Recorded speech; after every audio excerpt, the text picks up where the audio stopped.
Good morning. Hi. Again, I am Father Rayappa. Today I am going to talk about ecology and humans. What are the roles we can play in ecology? Ecology is the habitat where we live with the environment and also the other creatures. So it's a family. Ecology comes from the Greek word called oikos. Oikos means house. So ecology, in other words, it's concerns about our home, a study of our own house, that is ecology. So we need to know how big our house is, how many rooms exist in the house, where is the bathroom, where is the kitchen, where is the bedroom, where is the sitting room, where is the study room. All these things we need to know. And how much land is given to gardening, and who are our neighbors, and what types of plants we have in our garden, and what types of insects we have in the garden, and what type of animals we have in the garden. And that is the knowledge we should have. So exactly, we should have knowledge about planet Earth, and it is known as the ecological intelligence, which means we learn effectively with nature. Everything, every system you should know, read and educate yourself. Talking about ecology, I'm going to tell you something about the rules in ecology. That is the most important thing. Rules. You have to play the game with rules. There are hundreds of rules in ecology. For the past 4.5 billion years, the creatures come and gone, but they obeyed the laws of ecology. Mother Earth disciplines her children with certain laws, and most of the creatures, they obeyed. That is what the fossil records reveal. But today, we are the only one species capable of breaking every law, violation of the law. So every law is violated. There are so many laws. For example, it is the law of carrying capacity of the earth, which means how many people earth can support. And ecological law of succession, which means one creature succeeds the other. As the fossil record reveal, dinosaurs' extinction made possible for humans to succeed. One species disappears and another species comes onto the stage. And there is ecological law of invasive species. So everything has their own habitat. Every life depends on its own environment.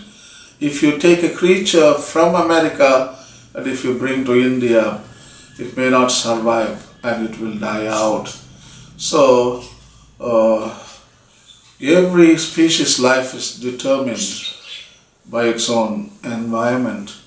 So invasive species, you can't bring them and transport them, and it's not good for the local ecology either. And there is ecological law of sacred balance. Natural selection keeps everything in balance. There has been 21% of the oxygen in the atmosphere. It has been for the past 3 billion years. And there has been 73% nitrogen in the atmosphere, and it has been all the time same way, and 78% I think. Yeah. So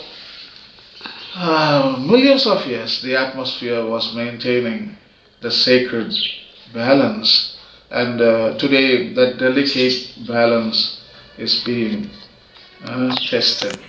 And there is another ecological law of the competitive elimination, so which humans violate extremely.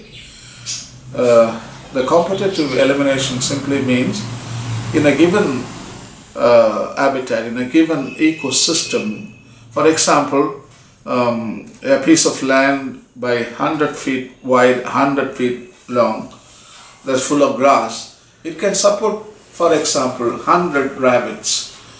So if rabbits produce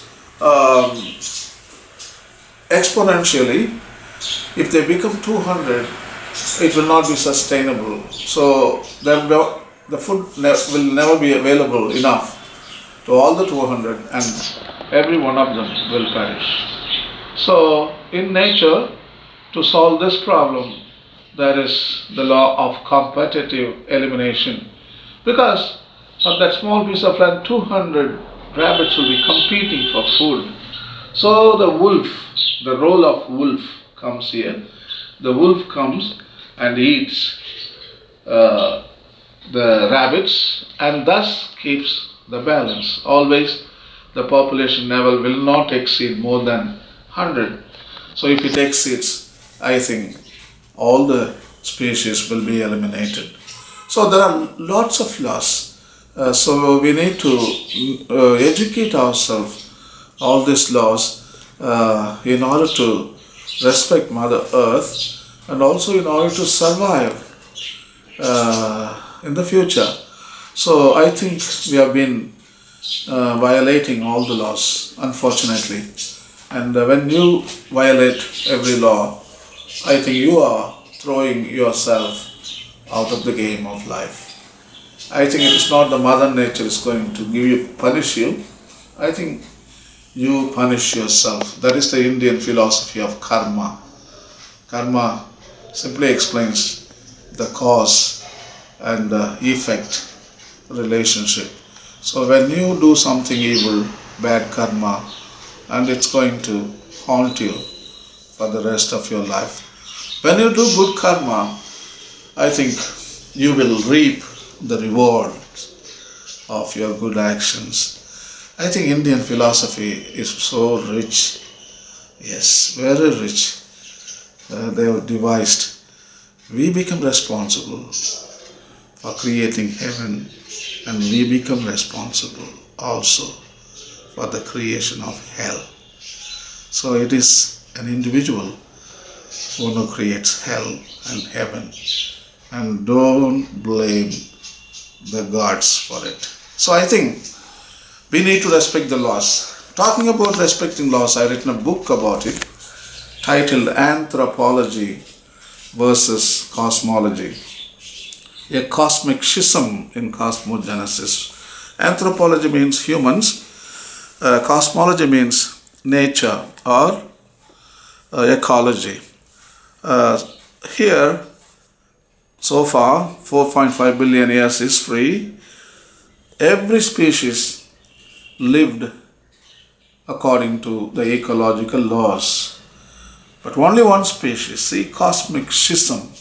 A cosmic schism means only one species plays a foul game, breaking the laws. Every other species obey. This species is about disobedience. And I can say human is the nature's insurgent son. Insurgent son.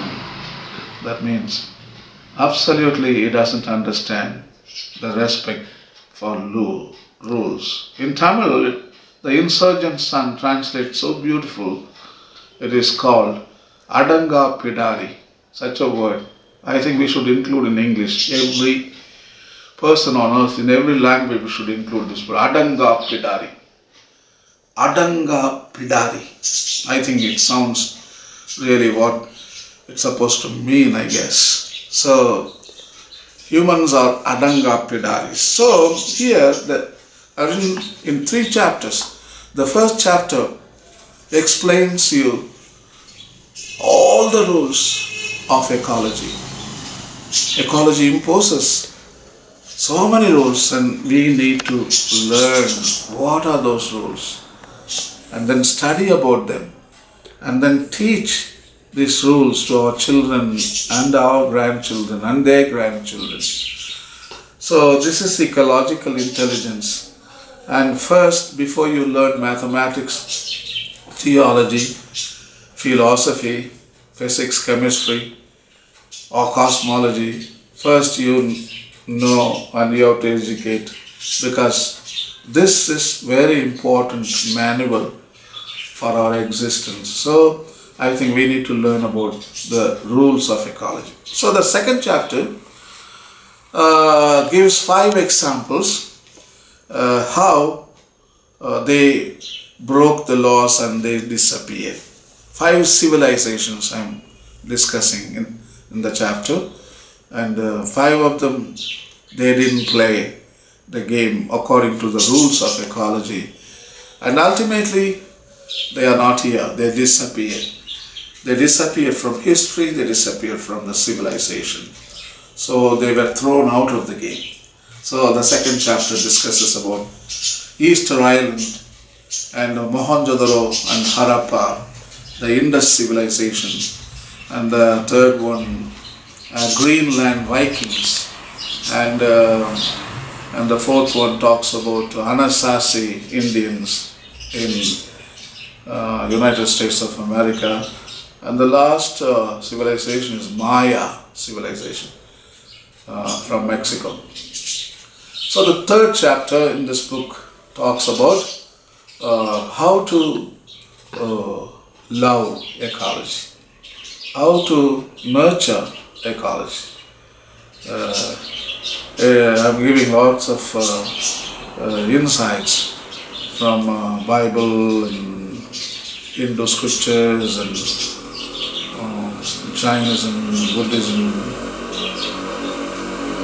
Christianity, lot of wisdom. I'm giving theological basis for environmental action or the preservation of ecology. I'm giving also deep ecology principles, ecosophy, philosophical reasons why we should preserve nature. So lots of things I've written in this book, and you need to just Google my name in order to download this book for absolutely free. You need not pay. I have a website, and or you just Google my name, Rayappa Kasi. Rayappa, Rayappa, Kasi, Rayappa Kasi. So just Google my name. I think you will not have any problem. It will take you automatically to my website. Or you can type in the web search www.planetschaser.com. I will spell it for you. PLANETS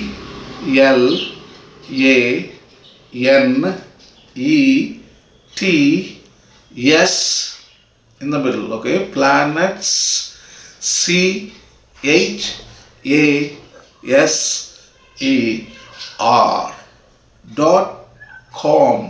Okay, you got it? Planets Chaser. Only one word, all small letters, and you type it, that should take you directly to the website. And there are 13 books in my website, 13 of them. And you don't have to pay a single coin for my books. It's absolutely free. It is yours. Once you write a book, it belongs to everybody. What is the meaning of copyright and copy? It's protected by laws. Once it is out of your chest, it belongs to the world. Doesn't belong to you anymore. And all these copyrights laws should be examined on planet Earth. If you have a copyright, don't say it out. Keep it inside. You write a book and keep it in your room and you read for yourself. Once you write a book and once you sold it or you just given to others, it is the universe property. You don't have any claim over it. I think I really appeal to the government organization to reconsider this copyright laws, and we should override them and then reject all these selfish delusions. So anyway, enjoy this book and read it, and I hope you will obey the laws of ecology, because it is very vital for our future existence. And thank you, and may God bless. Goodbye.